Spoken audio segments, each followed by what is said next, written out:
Sekalian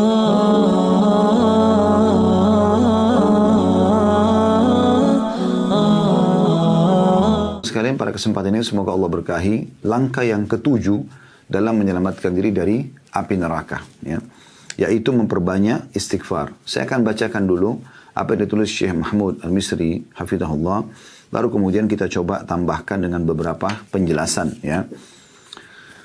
Beliau mengangkat dalil pertama, firman Allah Subhanahu wa taala tentang istighfar ini merupakan penyebab daripada penyelamatan dari api neraka. Dalam surah Al-Anfal ayat 33. A'udzu billahi minasyaitonir rajim wa ma kana Allahu liyu'adzibahum wa anta fihim wa ma kana Allahu mu'adzibahum hum yastaghfirun. Dan Allah sekali-kali tidak akan mengazab mereka, maksudnya di sini turun kepada orang-orang Quraisy di Mekah, sedangkan kamu berada di antara mereka. Dan tidak pula Allah akan mengazab mereka sedang mereka masih meminta ampunan atau istighfar. Jadi dari ayat ini ada dua hal yang disebutkan oleh Allah Azza wa Jal menjadi penyebab seseorang selamat dari siksa Allah Subhanahu wa taala. Yang pertama adalah keberadaan Nabi Muhammad sallallahu alaihi wasallam, dan ini sudah tidak ada di masa kita sekarang karena beliau sallallahu alaihi wasallam sudah meninggal dunia. Nanti akan kita jelaskan statement para salaf berhubungan dengan masalah ayat ini, ya. Jadi memang keberadaan Nabi sallallahu alaihi wasallam adalah sebuah karunia yang besar sekali. Ya, di masa beliau masih hidup, Allah Subhanahu wa taala akan menyelamatkan siksanya dari hamba-hamba yang ada di sekitar Nabi Muhammad sallallahu alaihi wasallam, ya. Karena keberadaan beliau sendiri. Kemudian yang kedua adalah permohonan ampun mereka. Padahal bayangkan teman-teman, ayat ini turun kepada orang-orang kafir Quraisy di Mekah. Orang-orang kafir Quraisy di Mekah, di mana mereka menyekutukan Allah Subhanahu wa taala. Mereka meyakini Allah itu ada, Ka'bah itu rumahnya Allah. Mereka lakukan ibadah haji, ya, tetapi sudah dicampur adukan dengan kesyirikan. Syirik kita tahu dosa besar. Sebagaimana Allah sebutkan dalam surah Luqman, "Inna syirka la dzulmun 'adzim." Syirik adalah kezaliman yang sangat besar. Tetapi Allah mengatakan dalam firman-Nya ini, "Wa ma kana Allahu yu'adzibuhum hum yastaghfirun." Dan Allah tidak mungkin mengiksa mereka sementara mereka masih memohon ampun kepada Allah. Kemudian beliau mengangkat hadis Nabi SAW diriwayatkan oleh Al-Baihaqi. Hadis ini dihasankan oleh Al-Albani dalam Sahih Al-Jami' nomor 5955 yang berbunyi, "Man ahabba an tasurrahu sahifatuhu falyukthir fiha minal istighfar."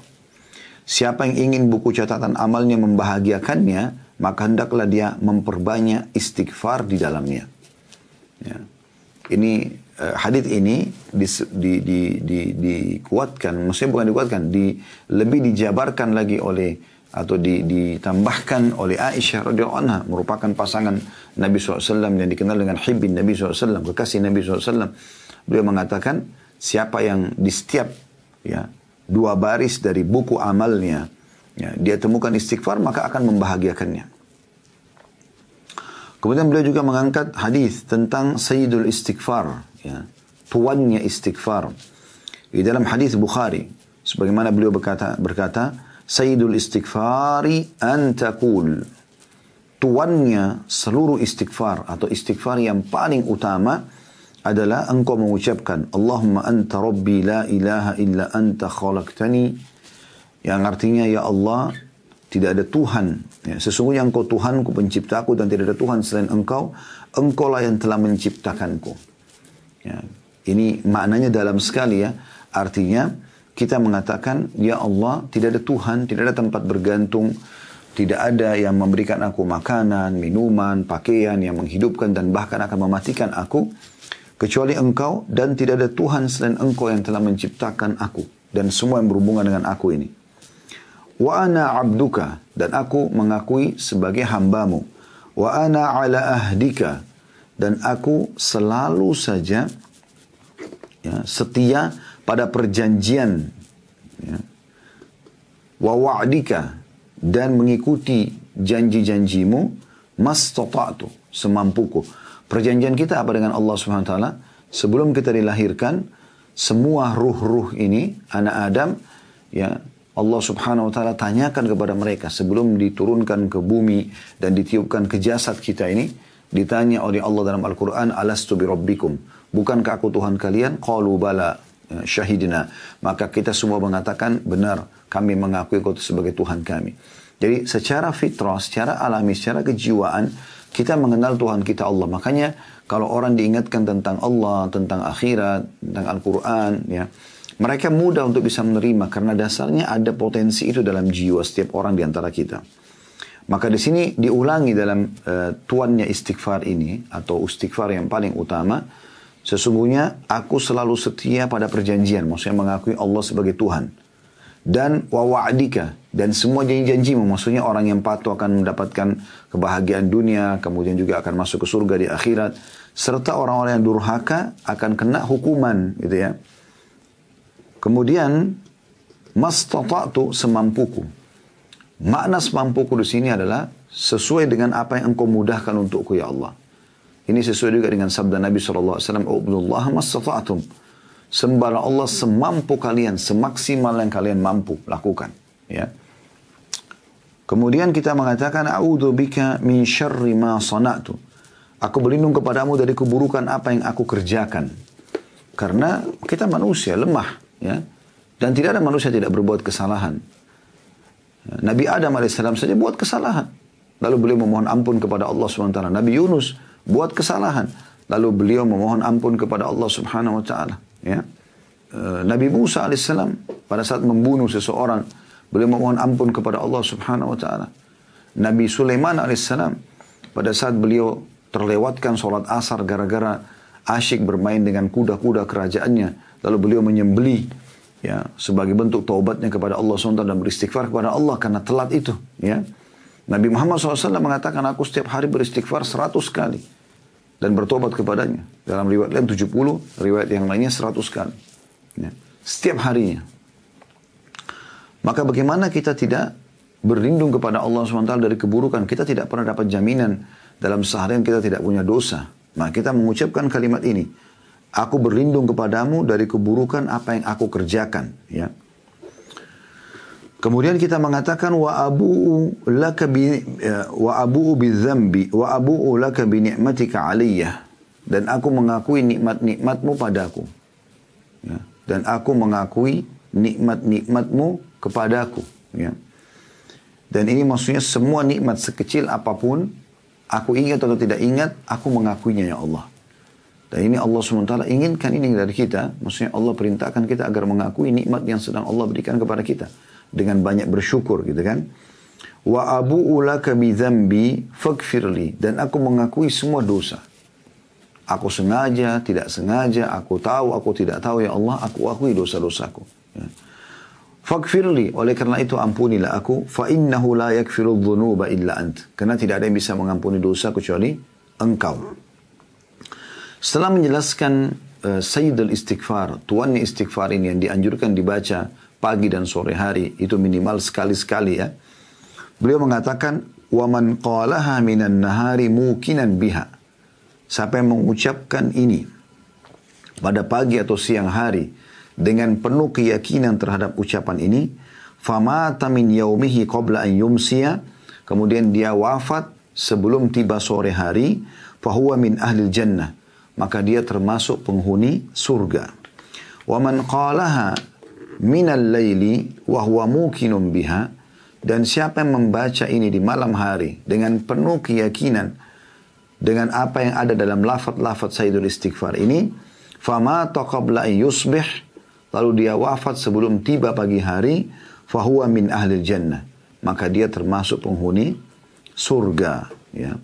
Dan ini penutupan dari penyampaian yang disampaikan oleh Syekh Mahmud hafidhahullah. Dan kita akan masuk lebih dalam seperti biasa teman-teman sekalian ke syarah dan penjelasan tambahan dari apa yang sudah kita pelajari tadi. Kita akan mulai teman-teman sekalian dengan istighfar itu sendiri. Ya. Makna istighfar ini ya, dijelaskan oleh para ulama. Istighfar itu adalah bentuk ketiga, kalau dalam retorika bahasa Arab ya, supaya kita lebih dalam mempelajarinya, atau dikenal dengan masdar. Masdar ya. Diambil dari kata istaghfara yastaghfiru ya. Materi utamanya adalah dari kata ghafara yang menunjukkan arti as-satru atau menutupi. Ini secara etimologi, bahasa. Al-ghafru artinya as-satru. Ya. Al-ghafru dan as-satru memiliki satu makna. Maksudnya menutupi. Ya. Dikatakan juga, ghafarallahu dzambahu ghafran wa maghfiratan wa ghufranan. Allah telah mengampuni dosanya, ya, sehingga membersihkan dosa itu dan menutupinya. Ar-Raghib Al-Asfahani berkata, rahimahullah, al-ghafru adalah memakai sesuatu yang akan melindunginya dari noda. Ini secara etimologi. Ya. Contohnya dikatakan dalam doa, al-ghufranu ikfir thawbak. Ya. Atau digunakan ikfir thawbak. Ya. Maksudnya adalah bersihkan bajumu dari noda. Ikfir thawbak. Dan Allah Azza wa Jal menjadikan sifatnya dengan gufran. Artinya yang menutupi dan bisa membersihkan semua kesalahan. Ya. Kemudian salah satu nama-nama Allah juga yang masyhur adalah Al-Ghafur dan Al-Ghaffar. Dan ini termasuk makna-makna yang nama-nama Allah yang mulia ya. Artinya mengampuni dosa dan suka membersihkan dosa tersebut serta menutupinya. Ya. Sampai sebagian ulama mengatakan Al-Ghaffar adalah zat yang menampakkan yang indah dan menutupi yang buruk. Itu salah satu makna daripada nama-nama Allah ini. Dan dosa termasuk sejumlah keburukan yang Allah tutupi. Dan dengan menguraikan tirai di atasnya. Maksudnya Allah subhanahu wa ta'ala menutupi aib tersebut. Ya. Aib tersebut dari hambanya. Kalau Allah subhanahu wa ta'ala teman-teman membuka semua aib kita, ini luar biasa gitu. Tapi Allah dengan istighfar kita, permohonan agar Allah bersihkan noda kesalahan tersebut dan tutupi, maka Allah menutupinya di dunia dan Allah juga tidak mengazabnya di akhirat. Ya. Al-Khattabi berkata, Al-Ghaffar adalah zat yang terus-menerus tidak henti mengampuni dosa hamba-hambanya. Setiap kali seorang hamba bertobat dari dosa berulang, ya, dilakukannya, setiap itu pula ampunan berulang diberikan kepadanya. Ya, ini menurut Al-Khattabi dari makna Al-Ghaffar. Kan sifat Allah Al-Ghaffar, Al-Ghafur. Ya. Al-Ghaffar juga adalah zat yang menutupi dosa hamba-hambanya. Menutupkan kain iba dan belas kasihan kepada mereka, sehingga dia tidak menampakkan dosa sang hamba pada makhluknya dan tidak merobek tirainya yang menutupinya dengan azab yang akan mencorengnya di mata mereka. Dan ini sejalan dengan makna sebuah hadis Nabi SAW, teman-teman sekalian ya. Sesungguhnya Allah masih membuka, ya, makna hadisnya, sesungguhnya Allah masih membuka pengampunan ya terhadap hamba-hambanya selama mereka tidak terang-terangan, Lalu Nabi SAW mengatakan, dan masuk dalam masalah terang-terangan yang akhirnya Allah hukum si hamba tersebut adalah bila seseorang telah Allah tutupi kesalahan dosanya semalaman, ya misalnya, kemudian dia membukanya sendiri, ya, dia sengaja menyebarkan kesalahannya sendiri dan ini jadi masalah buat dia, ya. Ini yang jadi masalah buat dia karena dia terus saja ya menceritakan kesalahan-kesalahan tersebut, bahkan berbangga dengan apa yang dia lakukan dari kesalahan tersebut ya. Oleh karena itu teman-teman sekalian, kita harus engah kalau ada seseorang yang mengingatkan kepada kita, jangan ini dosa, jangan ini salah, maka jangan lihat orang yang menyampaikan, tapi lihatlah bagaimana Allah menggerakkan lisan dan bibir orang tersebut untuk mengucapkannya. Walaupun itu datang dari anak kita ya, atau orang yang mungkin kita anggap biasa dalam hidup kita. Karena memang peringatan Allah SWT datang seperti itu. Ya. Bagaimana Allah SWT mengingatkan kita melalui lisan orang lain atau melalui sikap orang lain dan seterusnya. Ya. Dan memang manusia bisa berbuat salah. Yang penting ya, jangan kita sengaja melakukannya atau misalnya kita sombong tidak mau bertobat kepada Allah. Karena hadis Nabi SAW masyhur, kullu ibn Adam khata'. Ya. Atau khatta'un wa khairul khatta'in at-tawwabun. Setiap anak Adam pasti berbuat salah. Dan sebaik-baik orang yang banyak berbuat salah ini adalah banyak bertaubat kepada Allah subhanahu wa ta'ala. Ya. Jadi itu makna daripada istighfar, ya. Baik secara etimologi dan kalau secara terminologi, ya, itu adalah bisa dikatakan dia adalah permohonan maaf kepada Sang Pencipta Allah agar tidak dihukum dan juga, ya, agar Allah menutupi kesalahan tersebut, ya. Dan cukup banyak ayat-ayat Al-Quran yang memerintahkan agar seseorang itu beristighfar kepada Allah Subhanahu wa ta'ala. Hanya saja teman-teman sekalian, yang perlu kita garis bawahi adalah butuh ketulusan dan keikhlasan dalam mengucapkan istighfar. Jadi bukan hanya jangan lo itu salah dosa astagfirullah, udah begitu aja. Kemudian kita tetap tidak engahkan dalam hati, enggak, jangan. Ya. Baik, kita masuk dulu teman-teman sekalian agar lebih menjelaskan masalah apa yang kita bahas dengan perkataan salah berhubungan dengan masalah kedudukan istighfar itu sendiri. Abu Musa al-Asy'ari radhiyallahu anhu berkata, dan ini yang saya katakan tadi, jabaran daripada makna ayat yang sudah kita bacakan. Dahulu kita memiliki dua pelindung dari azab. Ini beliau mengatakan setelah Nabi SAW meninggal, ya. Salah satunya telah pergi, yaitu keberadaan Rasulullah SAW di tengah-tengah kita. Dan tersisa yang satu lagi, yaitu istighfar. Apabila ia juga pergi, maka niscaya kita akan binasa. Ya. Jadi jelas sekali penyampaian beliau di sini bagaimana, ya, kita harus memperbanyak istighfar. Kalau di masa sahabat dulu ridwanullah pada saat mereka hidup, sahabat ridwanullah alaihim pada saat mereka hidup bersama Nabi SAW, mereka bisa datang kepada Nabi SAW lalu mengatakan, ya Rasulullah, mohonlah ampun untukku.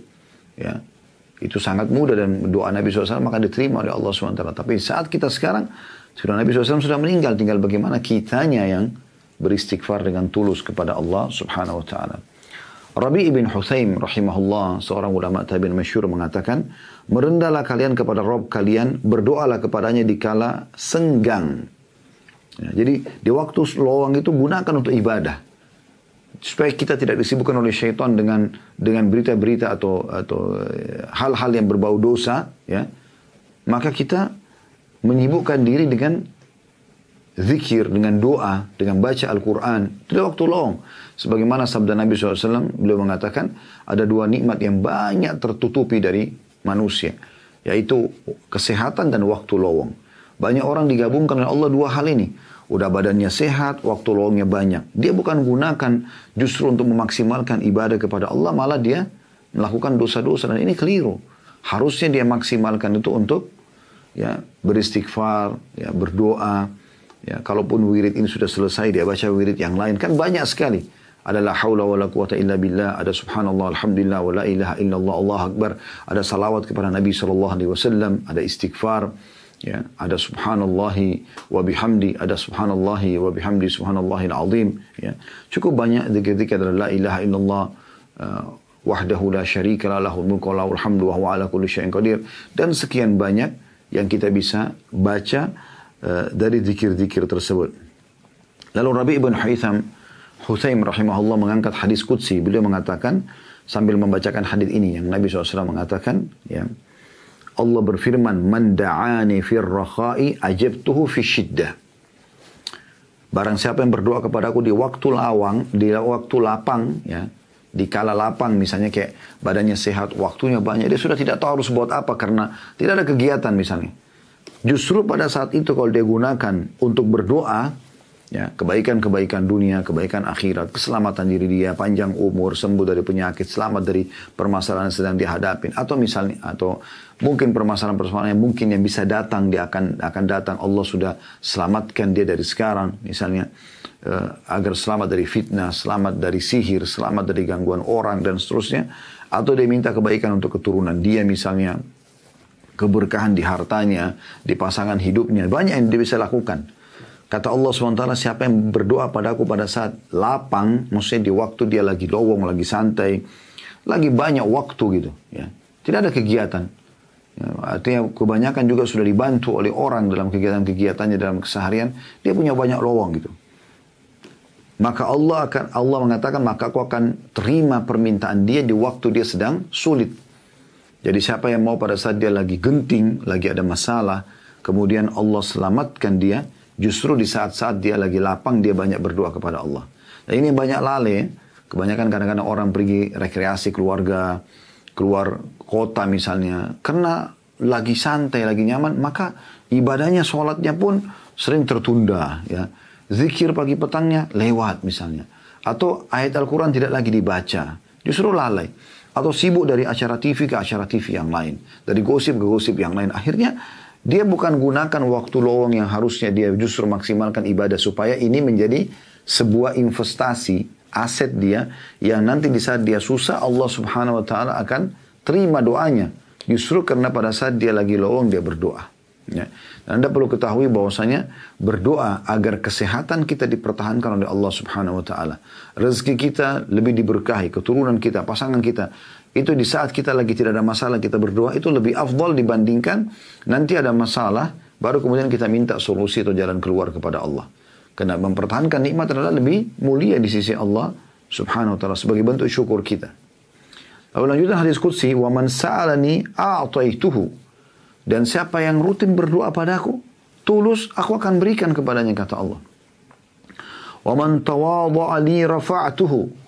Dan siapa yang merendah karena aku, Allah berikan dia kelebihan paras wajah, postur tubuh, warna kulit, rambut, apalah segala macam keturunan, pasangan, harta Allah berikan kepada dia, maka dia merendah justru. Dia enggak menghina orang lain, dia tidak menjatuhkan orang lain, dia tidak menganggap remeh orang lain, ya. Tidak sibuk dengan keadaan-keadaan orang lain, maka Allah katakan, rafa'tuhu, aku akan angkat derajatnya. Wa man tafarraga li rahimtuhu. Dan siapa yang meluangkan waktu khusus beribadah kepadaku, maka aku akan kasihi dia. Dan yang terakhir, wa man istaghfarani ghafartu lahu. Dan siapa yang memohon ampun ya kepadaku, maka aku akan memaafkan kesalahan-kesalahannya. Ini diambil dari kitab Minhajus Salihin, Minhajus Salihin. Ya. Itu di halaman 951.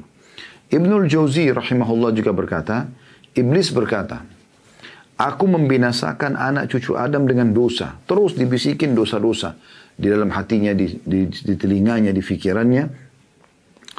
Aku membinasakan anak cucu Adam dengan dosa dan mereka membinasakanku dengan istighfar dan la ilaha illallah. Manakala aku melihat hal itu pada mereka, aku tanamkan hawa nafsu pada mereka, di mana mereka berbuat dosa tapi tidak beristighfar. Karena mereka mengira dia atau diri mereka berbuat baik. Dan ini yang banyak terjadi. Dia gosipin orang, dia sibuk dengan aib orang, dia sibuk dengan mengambil hartanya orang lain. Atau apa saja, tapi dia pikir dirinya tidak buat salah. Padahal sudah jelas-jelas salah gitu. Ya. Tapi dia terus saja disemangati oleh syaitan seakan-akan tidak sedang berbuat kesalahan. Qatadah rahimahullah berkata, Al-Quran menunjuki kalian penyakit dan obat penyakit kalian. Al-Quran menunjukkan kalian penyakit kalian. Permasalahan inti kalian adalah, Al-Quran sudah jelaskan. Dan Allah berikan juga penyembuhnya. Ya. Penyakit kalian adalah dosa. Semua jenis dosa adalah penyakit. Dan obat penyembuhnya adalah istighfar. Obat penyembuhnya adalah istighfar. Ali radhiyallahu anhu berkata, yang aneh adalah orang yang binasa padahal keselamatan ada bersamanya. Yang aneh adalah seseorang itu binasa, bisa Allah hukum, padahal keselamatan ada bersamanya. Lalu beliau ditanya, apa keselamatan yang Anda maksudkan? Kata Ali, istighfar. Memohon ampun dan ditutupi aibnya oleh Allah. Beliau juga mengatakan, tidaklah seorang hamba diilhami oleh Allah subhanahu wa ta'ala untuk istighfar, sementara dia berkehendak untuk mengazabnya.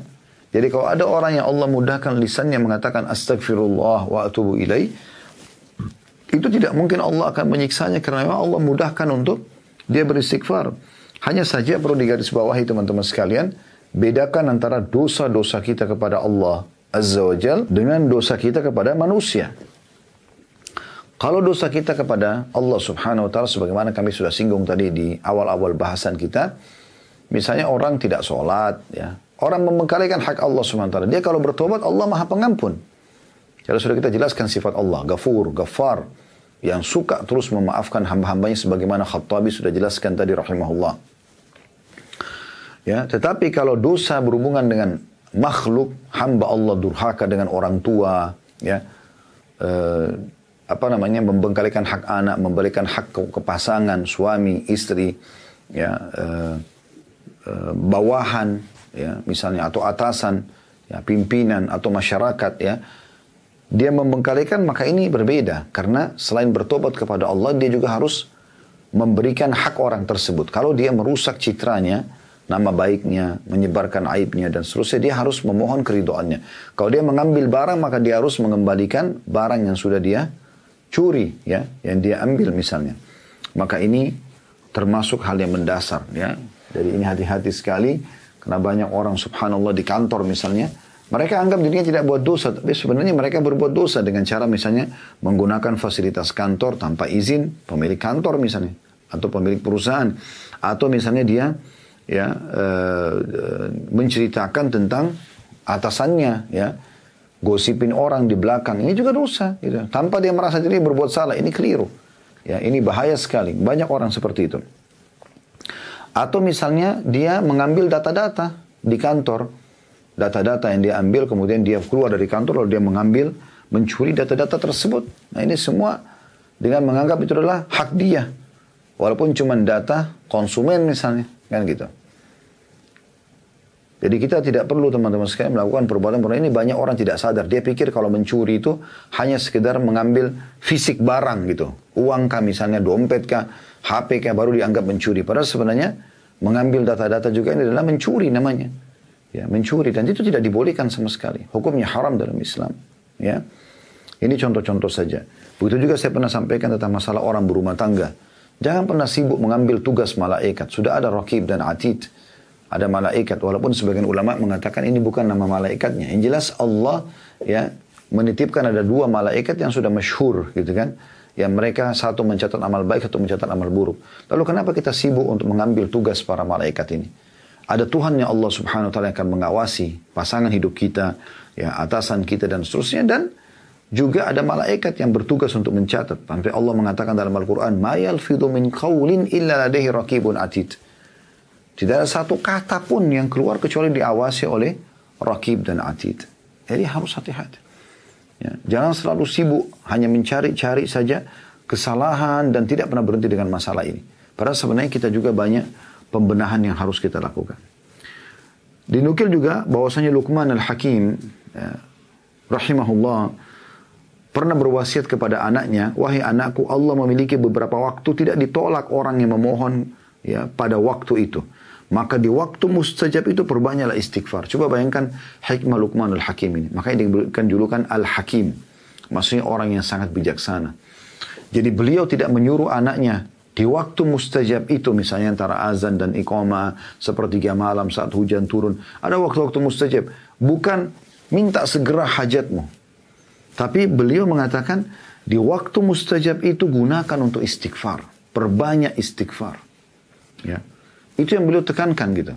Kenapa? Karena dengan istighfar, maka sudah cukup, ya, Allah subhanahu wa ta'ala akan memberikan kepada kita. Dengan memaafkan kesalahan kita dan menutupinya, maka Allah berarti akan memberikan kepada kita fasilitas yang sudah Allah janjikan untuk hamba-hambanya yang taat. Karena dianggap kita taat kepada Allah. Anda tahu Nabi Adam AS, pada saat beliau berbuat dosa, dilarang makan satu pohon, ya, sebagai ujian dari Allah subhanahu wa ta'ala, tapi beliau makan.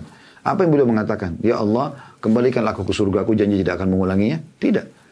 Beliau mengatakan, "Rabbana zalamna anfusana wa in lam taghfir lana wa tarhamna lakunanna minal khasirin." Ya Allah, kami telah menzalimi diri kami, maka kalau Engkau tidak memaafkan kesalahan kami, maka kami termasuk orang-orang rugi. Kenapa beliau? Karena beliau tahu dengan memohon ampun kepada Allah, kalau Allah maafkan, dan memang Allah maafkan, ya. Allah sebutkan dalam Al-Quran, kalau Allah menerima taubatnya Adam, maka Allah mengembalikan Adam alaihissalam nantinya ke surga, gitu kan.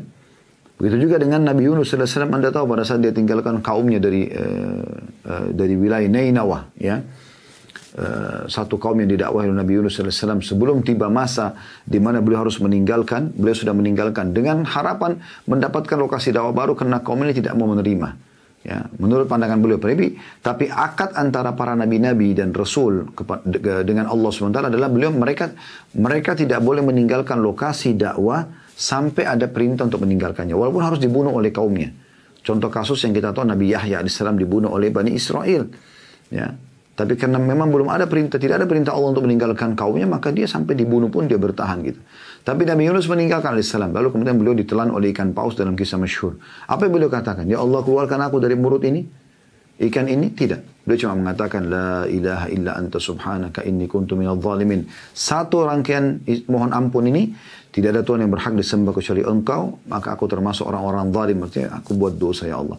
Udah dia buat pengakuan, dia buat salah, maka terus dia ulangi sampai akhirnya Allah keluarkan dia. Dan tidak cukup sampai di situ.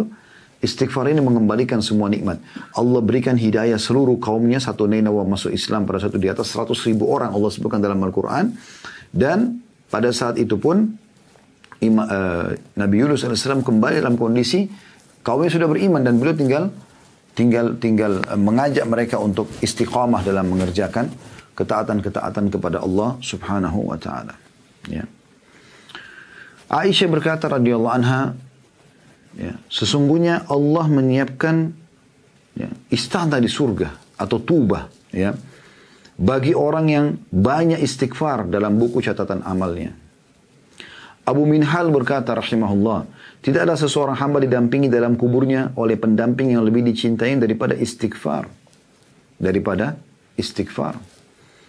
Al-Hasan Basri rahimahullah berkata, perbanyaklah istighfar di rumah-rumah kalian, di meja-meja makan kalian, di jalan-jalan kalian, di pasar-pasar kalian, di majlis-majlis kalian. Karena kalian tidak tahu kapan ampunan Allah ya, akan turun.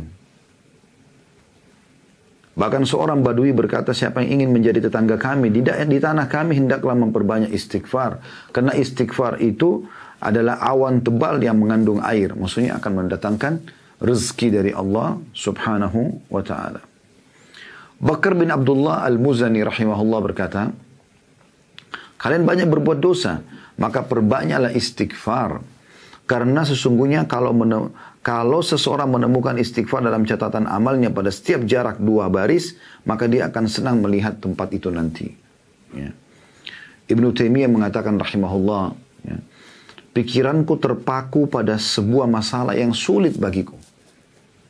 Ada masalah aku hadapi berat sekali, nggak ada solusinya gitu. Ya, maka aku beristighfar kepada Allah 1000 kali sampai dadaku dilapangkan dan masalah yang sulit terpecahkan.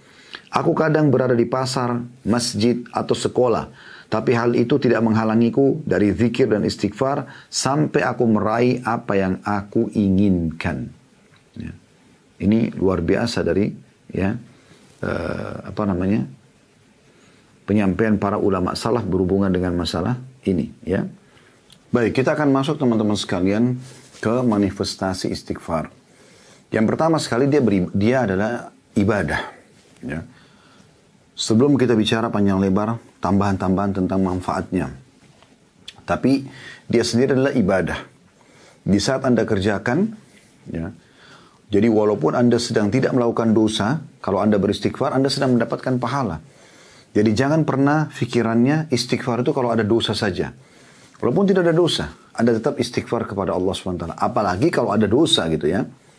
Dan itu Allah subhanahu wa ta'ala mengingatkan kepada Nabi Muhammad SAW, Nabinya Muhammad SAW manusia yang mulia. Tapi perhatikan apa Allah katakan dalam Al-Quran. Dalam surah Al-Mu'min ayat 55. Surah Al-Mu'min ayat 55. A'udhu billahi minasyaitan rajim. Fasbir inna wa'adallahi haqqum wastakfir li dhambika wasabbih bihamdi rabbika bil ashi wal ibkar. Artinya, maka bersabarlah kamu hai Muhammad dalam menyampaikan agama ini dari gangguan-gangguan orang. Ya. Bersabarlah. Karena sesungguhnya janji Allah itu benar. Apa yang kamu sampaikan benar. Apa yang Allah janjikan bagi orang yang beriman dan patuh. Benar. Orang yang sabar dari cobaan. Benar. Semuanya benar. Ya. Dan mohonlah ampun untuk dosamu. Nah, para Nabi SAW di sini bisa kita bahasakan. Dosa beliau sudah diampuni. Allah SWT pun ada. Tapi Allah mengatakan. Wastaghfir li dzambika. Dan mohon ampun atas dosa-dosamu dan bertasbihlah ya kepada Tuhanmu pada waktu petang dan pagi. Kemudian juga Allah menyebutkan tentang Nabi Muhammad SAW. Kalau Nabi Muhammad SAW saja diperintahkan begini, apalagi kita gitu ya. Dalam surah Muhammad, surah yang menceritakan atau mengatasnamakan nama beliau, surah nomor 47 dalam Al-Quran, ayat 19. Anda yang ikuti acara ini bisa buka di aplikasi Al-Quran, surah Muhammad ayat 19, A'udzu billahi minasyaitonir rajim, fa'lam annahu la ilaha illallah wastaghfir li dzambika walil mu'minina wal mu'minat wallahu ya'lamu mutaqallabakum wa mathwaakum. Artinya, ketahuilah bahwa sungguhnya tidak ada Tuhan yang berhak disembah kecuali Allah. Tidak usah lagi bergantung, memohon, meminta, ya berlindung kecuali kepada Allah. Dan mohonlah ampun bagi dosamu, hai Muhammad.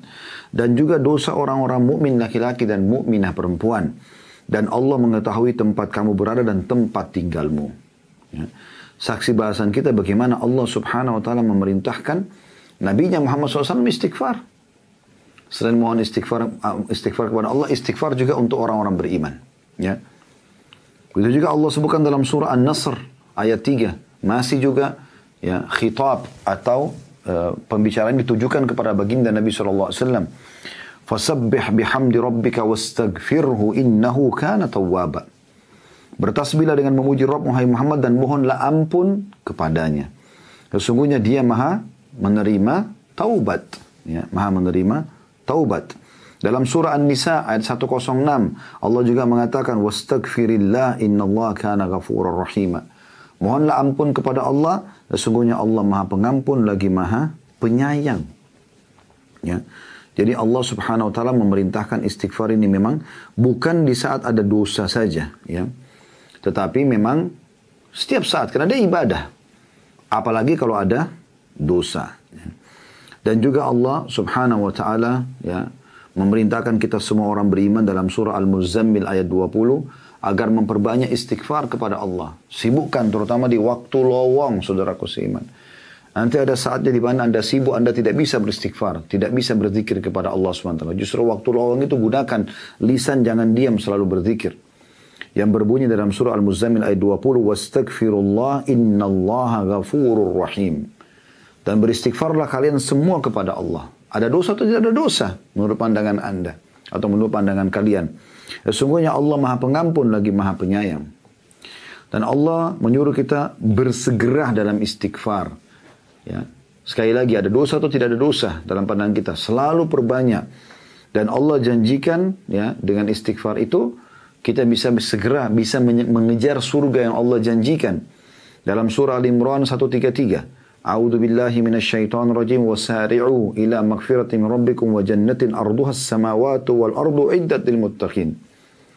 Dan berlumba-lumbalah atau bersegeralah kalian kepada ampunan Tuhan kalian dan kejarlah dengan istighfar itu kalian akan masuk ke dalam surga yang luasnya seluas langit dan bumi yang disediakan untuk orang-orang yang bertakwa. Dan sekian banyak tentunya yang berhubungan dengan masalah ini ya, yang berhubungan dengan masalah kalau istighfar adalah ibadah kepada Allah subhanahu wa ta'ala. Yang kedua, teman-teman sekalian, istighfar adalah sebab rezeki. Semua orang kalau ditanya apakah Anda mau rezeki, jawabannya pasti ya. Baik, istighfar merupakan salah satu kunci datangnya rezeki. Allah sebutkan dalam Al-Quran, dalam surah Nuh, ayat 10 sampai ayat 12, yang berbunyi, A'udzu billahi minasyaitonir rajim, faqultu astaghfiru rabbakum innahu kana ghaffara. Nabi Nuh berkata kepada kaumnya di ayat 10-nya, dan aku berkata kepada mereka, mohon ampunlah kepada Tuhan kalian. Apa manfaatnya? Ya, sesungguhnya dia Allah maha pengampun. Ya. Manfaatnya di ayat 11 dan ayat 12. Yursilis sama alaikum midrara. Maka dia akan menurunkan untuk kalian hujan yang lebat. Maksudnya bukan siksa di sini, tapi dengan hujan turun, maka akan subur tumbuh-tumbuhan, hewan-hewan akan dapat air, manusia juga akan dapat air. Anda bayangkan kalau kemarau, manusia banyak bisa meninggal dunia, hewan-hewan bisa meninggal, tumbuh-tumbuhan bisa mati kekeringan. Ya. Jadi ini manfaatnya istighfar, mendatangkan air hujan yang lebat, yang memberikan manfaat tentunya, bukan banjir ya, yang dimaksud sini, tapi hujan yang lebat maksudnya hujan yang bermanfaat, bukan cuma setetes, dua tetes atau gerimis saja gitu. Kemudian ayat 12-nya wa yumditkum bi amwalin wa banina wa yaj'al lakum jannatin wa yaj'al lakum anhara. Dan dengan istighfar juga dia akan memperbanyak harta dan anak-anak kalian dan mengadakan untuk kalian kebun-kebun dan juga mengadakan untuk kalian sungai-sungai. Jadi semua fasilitas Allah berikan dengan istighfar. Begitu juga Nabi Hud alaihissalam. Kalau tadi Nabi Nuh, Nabi Hud juga mengingatkan kaumnya. Ya.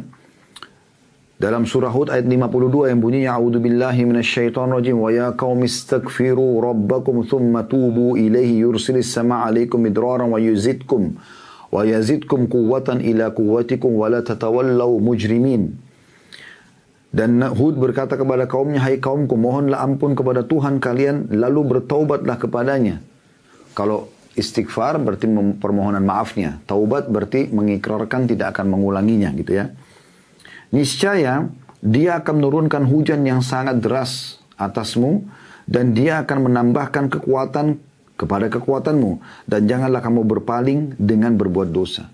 Artinya kaumnya Nabi Hud terkenal dengan kekuatan-kekuatan fisik mereka, tapi Allah menjanjikan menulisan Nabi Hud alaihissalam itu kepada mereka, kalau mereka perbanyak istighfar, Allah akan tambahkan kekuatan-kekuatan mereka.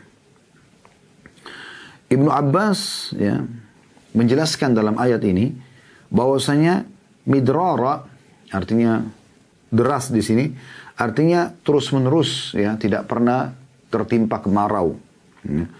Dan ladang-ladang juga kebun-kebun akan subur dengan hujan ini serta sungai-sungai akan berair sejuk yang mengalir yang bermanfaat buat manusia, hewan dan tumbuh-tumbuhan.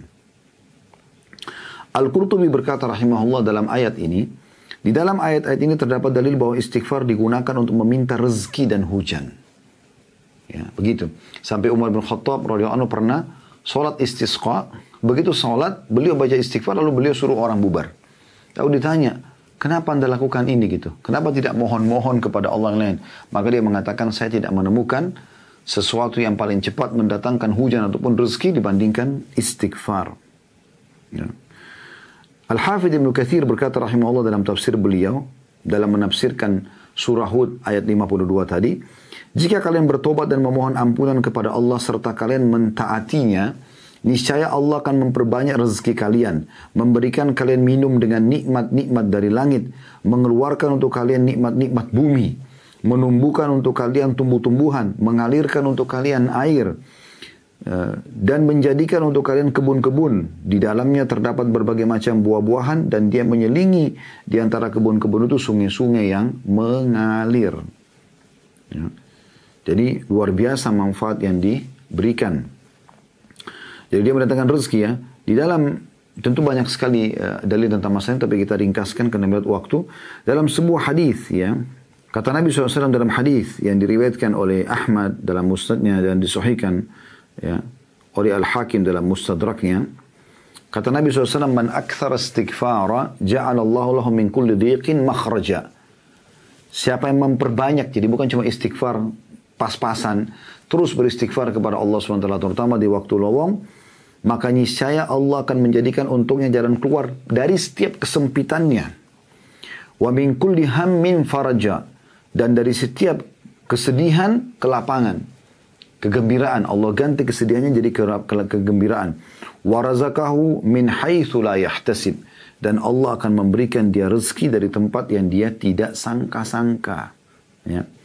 Jadi luar biasa manfaatnya. Yang ketiga, istighfar menjadi penyebab masuknya ke dalam surga. Ya. Dan Anda sudah tahu tadi, saya tidak perlu ulangi panjang lebar, tapi tentang Sayyidul Istighfar, hadis yang sudah kita baca dan ditulis oleh Syekh Mahmud tadi ya. Siapa yang membaca Sayyidul Istighfar, lafaznya sudah kita bacakan dan kita terjemahkan, di pagi hari ikhlas karena Allah, yakin, ya, maka dan dia meninggal sebelum sore hari, dia pasti masuk surga. Dan siapa yang membaca Sayyidul Istighfar ikhlas di sore hari, kemudian dia mati sebelum pagi hari, maka dia dipastikan masuk ke dalam surga. Ya. Kemudian istighfar juga ini teman-teman sekalian, yang keempat, dia akan mencegah hukuman. Ya. Jadi selain keutamaan tadi yang didapatkan, juga kalau sampai ada hukuman yang Allah akan datangkan pada seseorang, maka dengan istighfar Allah akan hilangkan itu. Ya, sebagaimana Hasan Basri mengatakan rahimahullah, wahai anak Adam, meninggalkan dosa lebih ringan bagimu daripada mencari taubat. Dan itu akan memudahkan agar siksa Allah tidak datang kepada kalian. Ya. Karena memang orang kalau berbuat dosa mirip dengan orang melakukan pelanggaran di perusahaan, maka bisa saja teman-teman sekalian dia malah ya, dihukum oleh pemilik perusahaan tersebut kan begitu. Kemudian selanjutnya, yang kelima adalah istighfar, penyebab diangkatnya derajat seseorang setelah meninggal. Ya. Walaupun bukan dia beristighfar, tapi anaknya misalnya, atau ada orang lain memohon ampun untuk dia, saking pentingnya kedudukan istighfar itu. Sebagaimana disebutkan dalam sebuah hadis yang sahih. Hadis ini diriwayatkan, hadis ini hasan diriwayatkan oleh Imam Ahmad. Kata Nabi SAW, Inna Allah Azza wa Jalla yarfa'u darajatan lil abdi salih fil jannah, fayaqul ya Rabbi, anna li hadhihi, fayaqulu bistighfari waladaka, waladika lak. Ya. Sesungguhnya Allah akan mengangkat derajat yang sangat tinggi dari seorang hamba yang salih di surga. Lalu dia pun heran. Dia mengatakan, wahai Tuhanku, dari mana ini? Artinya dia tidak pernah tahu dia berbuat perbuatan amal yang bisa menyampai atau membuat dia mencapai derajat tinggi itu. Maka kata Allah SWT, ini adalah istighfar anakmu untukmu. Ya. Jadi saking mulianya istighfar, sampai-sampai istighfar pun akan mengangkat derajat seseorang walaupun bukan dia yang mengucapkannya, orang lain mengucapkan untuk dia. Yang keenam, istighfar akan mensucikan hati dari penyakit-penyakit hati, ya. Terutama dosa, karena dosa itu banyak orang tidak sadar. Dosa itu bisa menjadi seperti titik hitam yang kelam dalam hatinya. Maka itu akan membuat nanti dia jadi malas ibadah, ya. Kalau dia membiarkan, maka akan terus dia lalai dan akan mencintai dosa-dosa yang dia lakukan. Itu kan berbahaya sekali. Nah, istighfar ini bisa membersihkan itu. Ya, istighfar bisa membersihkan supaya noda hitam itu tidak menutupi hati seseorang. Sehingga dia menjadi lalai, jadi malas ibadah dan jadi mencintai dosanya. Sebagaimana dalam hadis, ya, diriwayatkan oleh Abu Hurairah radhiyallahu anhu bahwasanya Nabi SAW bersabda, Innal mu'mina idza adznaba dzamban kanat nuqtatun sauda'un fi qalbi. Sesungguhnya orang beriman kalau buat dosa, maka akan seperti ada titik hitam dalam hatinya. Fa in taba wa naza' wastaghfara suqila qalbuhu minha. Kalau dia taubat kepada Allah, dia berhenti dari dosanya, dia beristighfar kepada Allah, maka dibersihkan kembali hatinya itu. Nah, tadi titik hitam itu bisa membuat Anda jadi malas ibadah. Kalau ada teman-teman yang tadinya rajin ibadah, tiba-tiba malas ibadah, tiba-tiba sumpah tanpa sebab, itu kan ada dosa, ya. Itu kan ada dosa. Kemudian dikatakan fa in zadat hatta taghfula qalbuhu. Dan kalau dia tidak beristighfar, tidak meninggalkan dosa itu, malah dia ulangi lagi dari gosip ke gosip, ya, dari aib orang ke aib orang lain, dari mencuri ke mencuri yang lain, dari riba ke riba yang lain, dari zina ke zina yang lain dan seterusnya, maka akan sampai menutup hatinya. Dan kalau sudah menutup hatinya jadi hitam hati tersebut, maka dia akan lalai dari ibadah, malas sekali ibadah, ya. Dan juga akan menyukai dosa. Jadi terbiasa setiap hari melihat dosa itu. Ya. Kapan seseorang dari kita sudah suka dengan gosip terus, ya, dengan tontonan, dengan ini, berarti ada masalah ini. Karena kita tahu itu pelanggaran agama sebenarnya. Tapi kalau kita mencintainya, berarti dalam hati kita ada masalah ini hitam. Istighfar yang bisa menghilangkan itu. Dan dikatakan lanjutan hadisnya, fadzalika ar-ranu alladhi dzakara Allah fi kitabih kalla barrana ala kulli ma kanu yaksibun. Ya. Dan itulah yang dimaksud dalam firman Allah Subhanahu wa taala dengan ar-ran, ya. Maksudnya penutup hati, ya. Yang Allah sebutkan sekali-kali, ya. Sebenarnya apa yang selalu mereka usahakan itu menutupi hati mereka. Maksudnya, dosa yang mereka ulang-ulangin terus, ya, itu akan menjadi penyebab daripada hatinya kelam dan akhirnya membuat dia lari dari ibadah tersebut. Yang ketujuh, istighfar juga bisa mendatangkan keturunan. Walaupun dalilnya tadi sama surah Nuh ayat 10 sampai ayat 12, tapi ada juga sebuah riwayat disebutkan oleh Abu Hanifah rahimahullah dalam musnad beliau, walaupun ini sebenarnya jarang dibaca atau dalam diangkat susunan. Jadi Abu Hanifah juga punya buku hadis, ya, dan beliau mengangkat salah satu hadis bahwasanya ada seseorang sahabat, ya, datang kepada Nabi SAW lalu mengatakan, ya Rasulullah, sesungguhnya saya ini, ya, dia mengatakan saya ini sudah lama menikah tapi tidak punya keturunan, gitu, ya. Lalu beritahukan kepada saya amalan. Kata Nabi SAW, mana kau dari dua amal yang akan memudahkan keturunan untukmu. Maka dia mengatakan, apa itu ya Rasulullah? Kata Nabi SAW, sedekah dan istighfar. Maka orang itu pun mengamalkan secara rutin sedekah setiap hari dan memperbanyak istighfar. Ya. Lalu kata para sahabat yang meriwayatkan hadis ini, kami pun menyaksikan orang tersebut, Allah SWT berikan banyak sekali keturunan dari istighfar dia. Dan terlalu banyak kisah-kisah yang sahih yang berhubungan dengan jalan keluar yang Allah berikan dari perbanyaknya istighfar seseorang dari dosa-dosa yang dia lakukan. Tapi Anda bisa perhatikan dalam kehidupan sehari-hari, Anda akan lihat insya Allah hasil daripada istighfar tersebut. Intinya istighfar tidak akan mendatangkan sesuatu kecuali kebaikan.